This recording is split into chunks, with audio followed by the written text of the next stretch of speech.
thought I'd do an update. I'm going to go offline for a few days, nothing to worry about. Tell you more when I come back.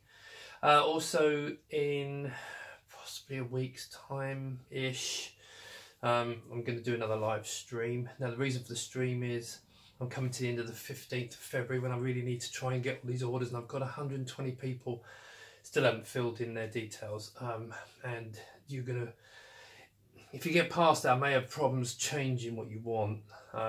So it'd be nice if you can get on there and do it. Now, I realise some of these might have disappeared into people's junk folders, or they've gone on holiday, hence why I left it for a month. But anyway, that's not the reason for this video. So yeah, right. So what's this video all about? So basically, this is the very final version of the injection moulding at the front. The fabricators in China, they're on Chinese holiday now.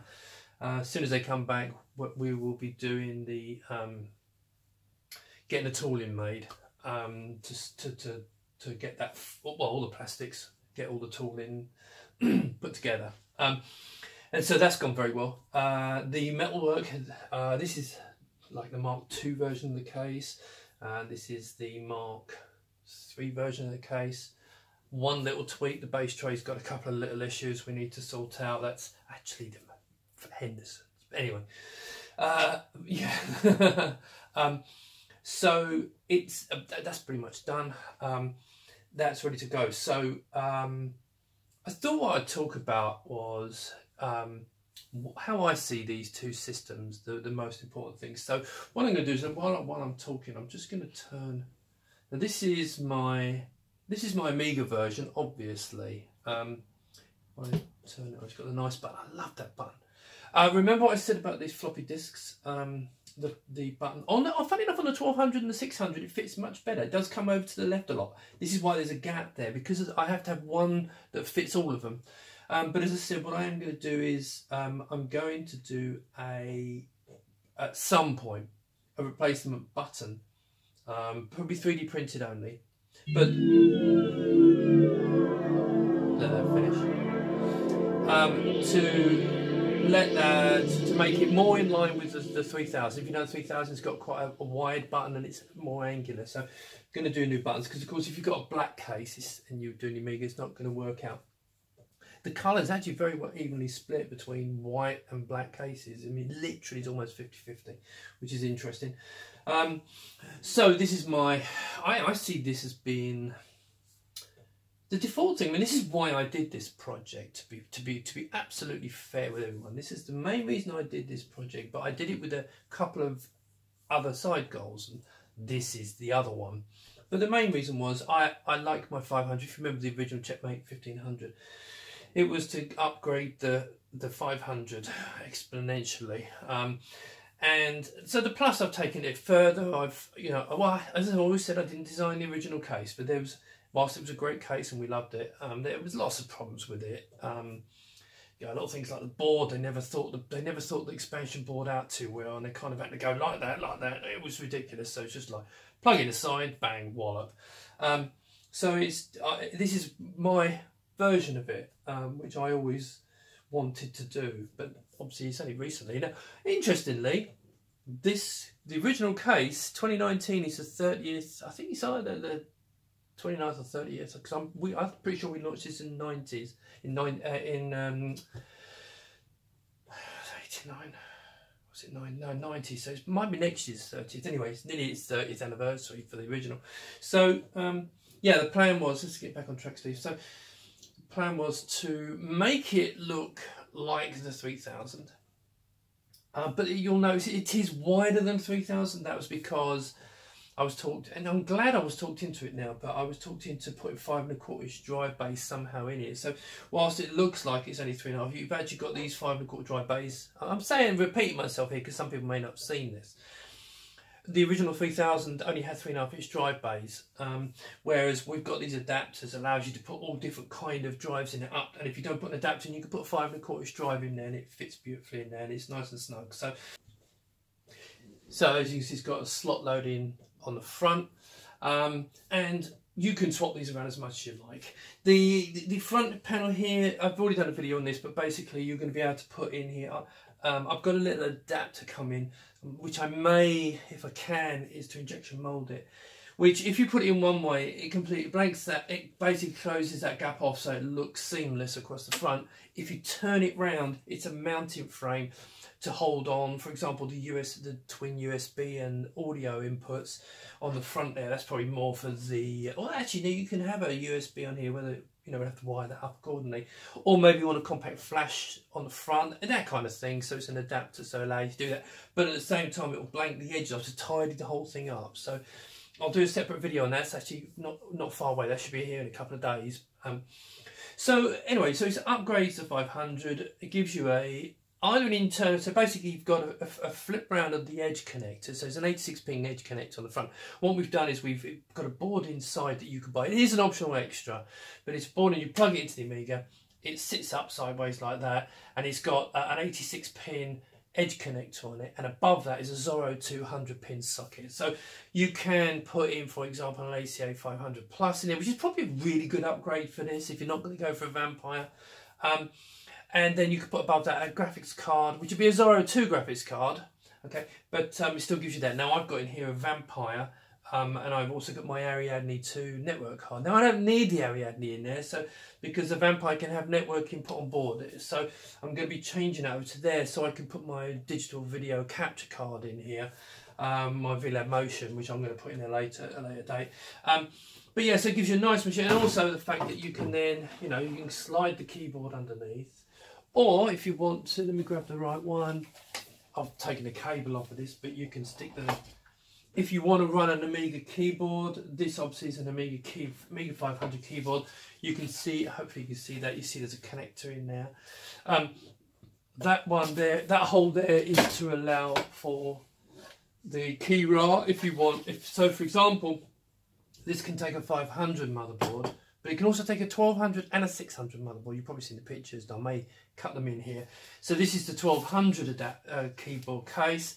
Yes, I know, Sarah. I mean, yes, it would be better if it was injection molded, but to be honest, you have to make 1,000, and you know, it just wasn't the market there for it. But you know, so that I think it's quite. It does look quite nice. I'm actually quite pleased. It's got just feet on the base. It's kind of. Well, I mean, the original design was to make it just like the original 1500 Plus, and it's just risen at the back to give it a bit more of a lift, and also mainly to give me room for the key rail. So it's quite flexible in that, and I mean, people obviously agree with me because there's quite a lot of people want them, so that's all quite good. Right, so hopefully I'm going to be going to China in a few weeks to finalise the plastics. But I'm also going to go searching for a manufacturer to make me a keyboard like this with a different colour metalwork, obviously. But trying to get a mechanical Amiga specific key maps done for the Amiga, but the same kind of price as you get for normal, like this Corsair, Z63, W63 or whatever it is about £70 if I can get something the same kind of price with mechanical keyboards. But yeah, so we'll have mechanical keys. They may be cherry clones, but it seems to be the brown seems to be popular. This is a bit clickety for me. It's the blues. I think the browns maybe. There won't be options for different switches. It'll probably just be one switch chosen. Bang. I like reds, to be honest, but a lot of people said they like brown, so we'll make a call on that. I may do a poll again, but that's only if I can find a supplier. So if I can find a supplier. Get these keyboards made so we can get the costs down without cherries. If you want cherries, yeah, fine, okay, you can get others. Now, just for record, Brian is going to be doing cherry switches. He's a replacement keyboard for the 1200 and the, I think he's doing it for 1200, 500, possibly 600. I'm not sure about 600, but his big keyboards will go in our cases, and I'm sending him one to make sure that it does fit okay. So that's what I'm hoping to do, because I obviously want people to be able to get nice keyboards to go with this and really match in with the design, especially as well for the black. So yeah, that's the 500. So that the 500, 1200, 600. That's the Amiga case. Now, obviously, when the Vampire standalone comes along, then we'll be able to do the Vampire standalone. which I think will be quite good. And I'll do what's necessary to fit it. It'll probably be a mounting frame you have to mount it onto to drop into the case with probably the PC backbones, because I've already got the hole there for the back. So we'll probably do that into the PC. So if you're ordering a PC one, that will probably be okay for the Vampire standalone. I don't know how much the adapter's going to be because I haven't got a Vampire standalone, but of course there'll be all kind of cables and kits and stuff and bits and pieces to go with it to make that mount. It's not just a case of putting it in, obviously you need all these adapters and so on. Also, putting in Raspberry Pis. Now it might seem a bit silly, to be fair, but a lot of people have shown a lot of interest actually in doing this, in that I mean, some people know, and I'm going to go more into this later on, but with the Amiga versions, we're going to be using the Pi as a second processor to give you access to like a decent browser, to give you access to like Office suites, that kind of thing. I'll be showing more on that later. But a lot of people ask about, can we have just a Pi? Literally just have the case complete with a Pi. And I'll be doing that, obviously, because I think that's actually a really nice way of doing it. So yes, the cases are not cheap. They're not like a £20 cheap PC case. They're not overly expensive. I personally don't think they're overly expensive if you look at the high-end stuff. But they are a little bit more, obviously. But you can put a Pi in for like £40, £45. Yes, you're going to probably end up buying an expensive power supply to power that. But if you're thinking of upgrading it later to a PC, maybe it's a good way of getting in. You can start, then later on buy yourself a nice PC to put in it. You know, I don't know, but there is interest in this. So yes, we'll be doing Pi. One thing I didn't show, no, actually the second version of this video, because the first one it had stopped recording. The 500's got the Zorro board on the side. If you buy the Zorro board, they're about £52, and that gives you the it makes a new slot on the side. You know, on the side of the 500, there's and only off the 500, there's a slot you plug cards into. We reproduce that internally, but above that there's a Zorro 2 slot, 100 pin slot, so you can put Amiga 2000, 3000 cards in it. However, they will only work Zorro 2. It's very important to understand that. That's about £52, that board, and that gives you the ATX power socket, which then means it interfaces the circuitry necessary for a switch, so you can't just put a power supply and wire it up to the switch. That does not work. That has been asked. So that's covering that. But these are the cheaper versions. These are about £30. I think it's £31, £32. Basically, it's this little board here, and there's also this little board. And what that does, you can see it's got 5 pins. That plugs into the back of the power socket on the Amiga, and there's a cutout on the back of the case or on the 1200 panel. And you can then basically you screw that inside the case, that connects to that, and then you're powering up. Oh, your power switch from there, lead goes into there, 2 fan headers, and it does everything necessary. Ignore that for the observant. Yes, it's a prototype board, ignore that. So there's still a lot of work to be done on this. We've got an internal blank in place, I think I mentioned previously, which basically if you put it in one way, it closes that gap off, makes it nice and smooth along the front. If you turn it around the other way, it allows you to mount things into it, like USB ports, audio ports, compact flash. It gives you something to screw into, which are quite nice and like tight. You can cut out the amount of, there's a blank across the back, and you just cut the bit you want to remove. So hopefully that make it look even nice and tidier. Start again.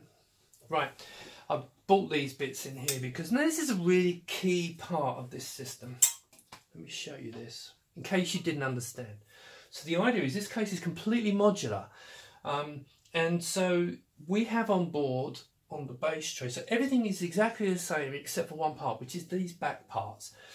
And what they are, well, let's go to the main thing. Inside on the base tray, there's all the studs for all the motherboards we naturally support. So Mini ITX, Micro ATX, A500 motherboard, A600, A1200 motherboards. All those motherboards naturally supported and have all the studs so you can screw them in. You put little risers in, lift up. So if you've got a 500, you're going to use one of these, okay? And this screws into the back. Let's put it out so you can see. So you're looking inside of the back. So you've got 2 fan headers. You've got a panel. A lot of people get confused on that. I don't know why. That's an access panel to give you access to anything you like. So you put a, not vampire. You could put that in the back of it. It allows you to make your own panel on the back. There is a blank for it if you want to buy it. A couple of slots for putting the Zorro cards in. Power supply. Screw the power supply in there. That's the bit where the power, that lead, this little board goes in the back. I don't know if I can do this neatly. So that kind of sits in there. Plugs into the back of the power supply, and then it connects through. And there's also an ATX keyboard mounting place there. So that's one. There is also, right, there's this one which is pretty much identical, except this is for the 1200 and 600. There's slightly different positioning. And then you've got this one, which is, let's do it that way around. That way around, I guess, is also. So this is the PC version with half-height slots, so power supply. Now there's a blanking plate for everyone. You should know this if you're building PCs. 3 fan headers, so 3 50mm fan headers. And there's that port on the back, so you can make your own back panel to put anything you like. So you might, for example, put in a Raspberry Pi to allow the bits to come out. And then half-height cards, right? And there's also this version, which I've got a different colour. Oh, that's the same one.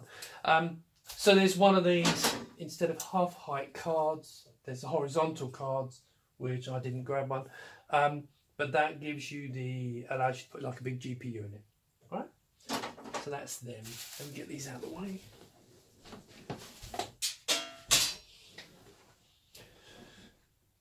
So you can see the 500, pretty much done what I wanted. I'm really pleased with that.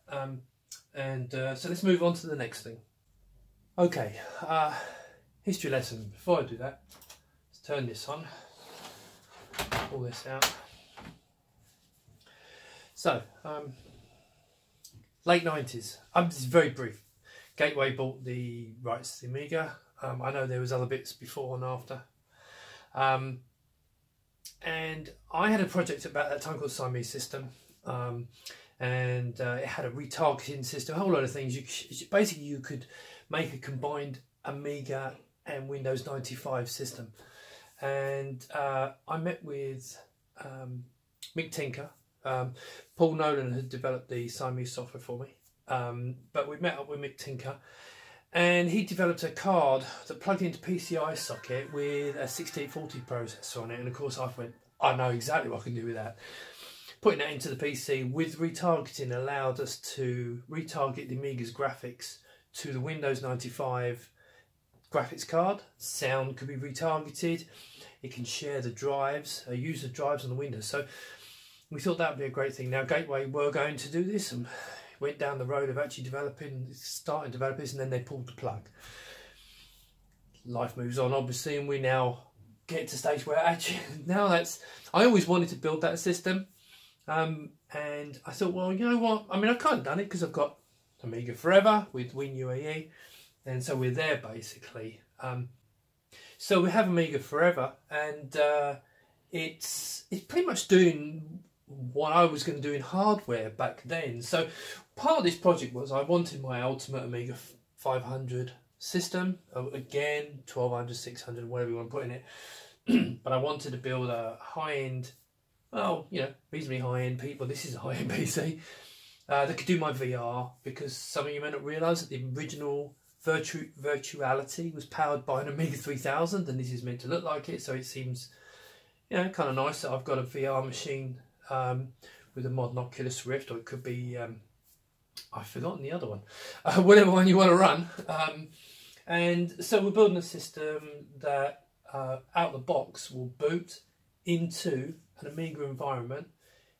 You notice this went through Windows. Now this could run on top of Linux. If you want to run Linux, the only reason I've actually got this running Windows is because I want to run Oculus VR on it. So that's obviously quite important for me. I don't really use anything else on it, but I do run virtual machines. So if it wasn't for the VR, I'll just run VirtualBox on here with Linux in the background. Probably wouldn't. The only thing I'd use Linux for would be the open source software. So if you remember in, there's this feature called Rabbit Hole. Now, Trevor started this project called Alice, which is basically what this is. They were doing it on Linux, and they were trying to hide Linux. Which, you know, whilst I'd like to disable so you can't see it boot into Windows. Ultimately, it's got Windows on the links there, but you've got Rabbit Hole. Click here, and this is in AmiKit X. And so if I want to run Chrome, I've got Chrome. Yeah, and of course, yes, thank you very much. You'll notice that yes, I've got Chrome. Let's click on here. So I've got a full browser. If I want to, for example, open up LibreOffice, I've got that. Now, when I'm actually running this, if I move the mouse over to the right, you see I've got it set so the taskbar comes out. When I come back, it disappears. If I actually click on the Amiga's actual main display, everything disappears, and you see it's not there. But with Alt-Tab, I've got access to everything. Again, it all comes back up again. So I've basically got my Amiga environment that has access to all my Windows software. And of course it means that I can, you know, do whatever I want to do on an Amiga. There's AmiKit, which I really like AmiKit, I must admit. I mean, what we're going to do is I'm going to build a complete machine with what's called an APU, an AMD APU, which has basically a quad-core x86 processor and a Navi. I think it's either Navi or Vega GPU on board on one chip. That keeps the costs down, makes it a really powerful system for medium level grade. Basically, if 1080p gaming, it'd be perfect. You don't really need any more if you're happy with 1080p. There's a nice bike going by there. Let him go by. So we've got access, but of course we've got access to AmiKit. Now I think AmiKit is fantastic. Now when we build these machines, which we're not doing with the Kickstarter backers because I haven't got time to do that, but later on we'll build complete systems. I will explain how this is all built. It's fairly straightforward, to be fair. But we will, when we build it, I'll include Amiga Forever, the latest version. I'll include AmiKit fully licensed, which is why it looks so pretty. I'll also include a load of software, you know, all the demo games. So demos. I can't put games on it for obvious reasons. But I'm sure you've probably got some of those you can load onto it. But I'm also going to include my plan is to include Amiga OS 3.1.4 because it is a good operating system. It is really nice, and it's nice to have that later. And I want to support as many people as I can in the community. And it's all obviously 68K based because I think 68K would do pretty much everything that everyone wants. And what it doesn't, you've got Linux or you've got the Windows in the background. And plus it might encourage more 68K development. So yes, I mean it's here. It works really nice. So for example, favorites. I mean, you know, it's just AmiKit. We all know what AmiKit is, but it means I can use this as an Amiga built in from the box. Turn it on. I've got my Amiga. Do all the things I want to do on the Amiga. Play games, whatever I want to do. But if I do want to go off and do something else on Windows, I've got access to it. So the one thing you can't see here is the hang on, I might.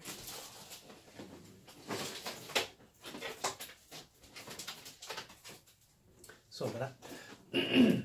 I'm waiting for the adapter I've already mentioned, I think, which will take this. And if I untangle all of this,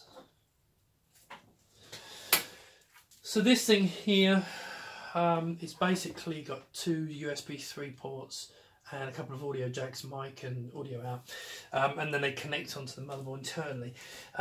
That will fit inside in that bottom, so it's completely in the system, so you can plug in the front. So that's I've actually had that on there before, but I'm waiting for that new panel to arrive. So you basically got a really nice system there, and again, as I was saying, you know, you can slide this underneath. That goes underneath nicely. I've got blanks on here. Of course, you can put in. You won't want to put a mega floppy disk, but you would be able to put in, for example, a slot loading drive, a normal lean across you. Be able to put one of these 5 1/4 drives or any 5 1/4 device, or if you've got, for example, a Gotek. Now this is a white one, you will probably want a black one.